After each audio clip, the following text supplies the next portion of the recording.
Hey guys, how's it going? Kim here. So today I want to cover the stress and body fat connection, especially belly fat.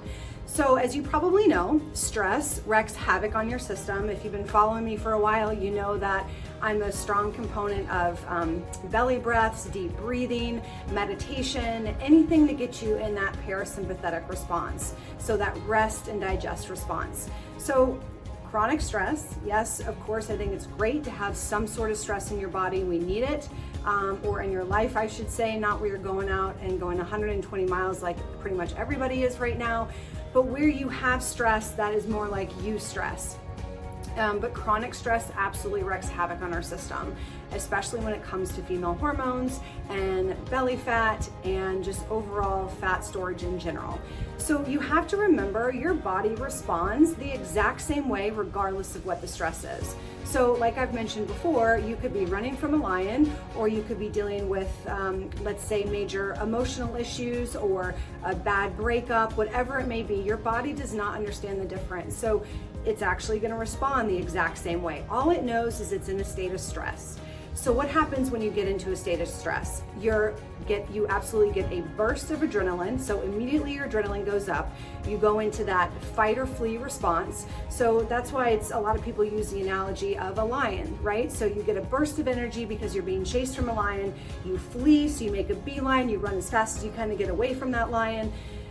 But the majority of the time, or 99.9% of the time, we're not really running from a lion. So we're probably maybe in our heads more. As females, we get very emotional.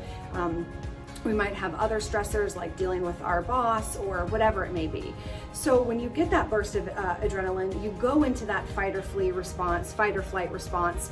Your cortisol is going to get super spiked, it's going to jack up, it's going to surge, and it's going to essentially tell your body that, holy cow, we just burned a ton of calories because our cortisol went up, we went into that fight or flee, so now we need to replenish.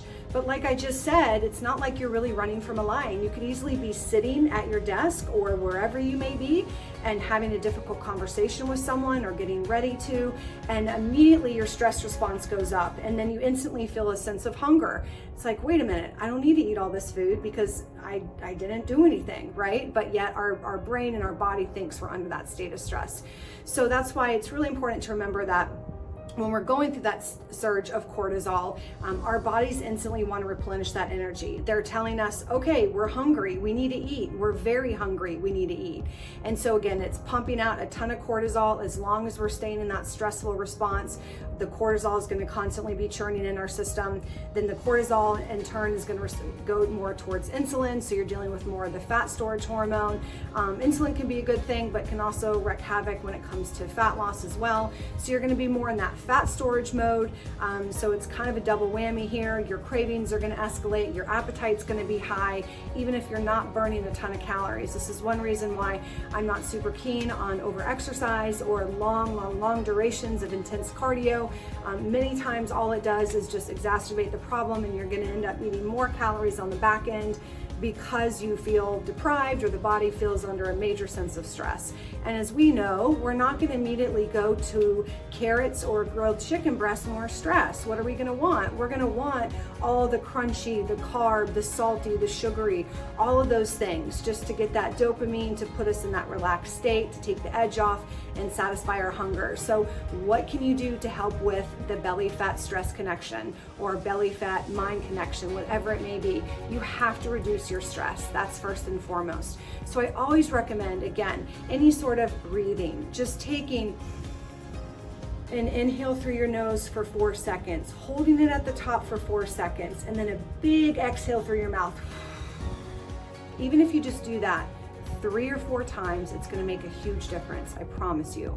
One thing I always recommend too, I know it might sound silly, but to activate our vagus nerve, we have things for the vagal tone. So you could do things like humming or singing or gargling. So if you have time before you sit down to eat, when you're stressed, your digestion is not going to be optimized anyway. So take a few seconds, hum before you eat. Activate that vagus nerve, and in turn that's going to help with your digestion because it's directly correlated to your digestive system. So hopefully you found this video helpful.